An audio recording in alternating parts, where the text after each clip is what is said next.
What's it going to look like in the future? I have no freaking idea. But I believe the catalyst for it is going to be born in the Asian century, but not because of the rise of China, but because of the four great liberal democracies, the United States, Japan, India, and Australia. And not because they're democracies. I mean, the United States and India have been the two world's democracies for like forever. We've never had very close relations. What's driven us together is the strategic convergence. And so I think it is the strategic convergence of the four countries which is going to lead the way. And let me give 4 reasons why I believe that from the American perspective. The first is the United States looks at allies and friends differently. We built up strong alliances during the Cold War, and then what we did is, because we recognized that these were special countries that we need to have special relationships, that we built all kinds of laws and everything else to strengthen that. And the result of that is now the laws define who our allies can be. So unless you're an ally, we can't do all these things with you because the laws say all we can't do. And I think this administration recognizes that's not working. We don't care what you call it. If we're a strategic partner, we have to do things together. The laws have to conform to our strategic needs. And so I think that obstacle is really going away, particularly if you look at relationships, for example, like the United States and India. We're going to be doing all the things allies do. We just don't call them allies. And it's not just in Asia. I think we see that in Europe, for example, with countries like Norway. The second thing is what I think what's really driving this is everybody fixates on the institutions and the structures, and these countries aren't waiting for the institutions and the structures to modernize and catch up with what needs to be done. And I think we really need to focus on what's really changing things, is much in the way the great power conferences after World War II really helped kind of shape that, and then they kind of dissipated and went away as institutions replaced them.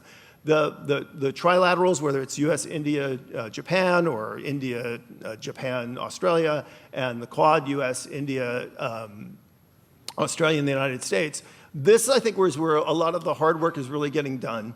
In not just kind of helping thinking what are the roots of the road, but aligning the power structures underneath that, because rule-based orders are there because somebody is there to enforce the rules.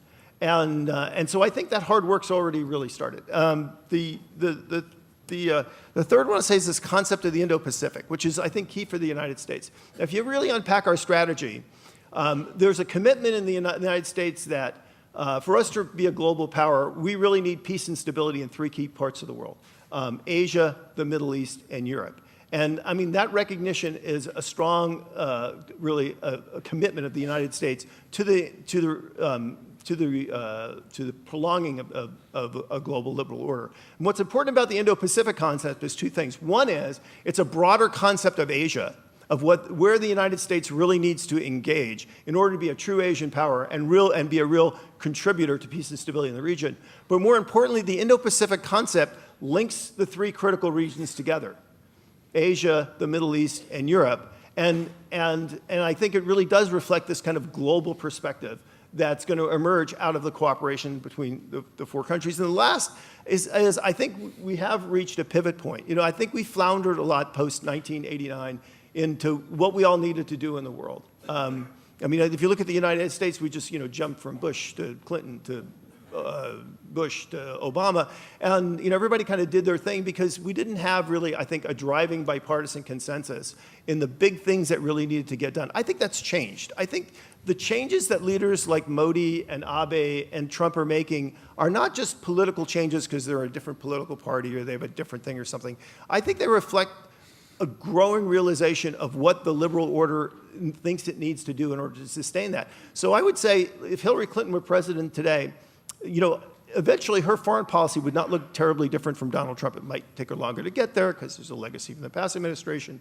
But she would be aligning with leaders like Modi and Abe because I think this reflects much in the way we had this kind of clarifying moment between 45 and 55, not that we're headed for a new Cold War, but this clarifying moment of the big things that really need to get done. I think that's happening, and I think we're going to see less of the big flip-flops among those countries in their foreign policies going forward.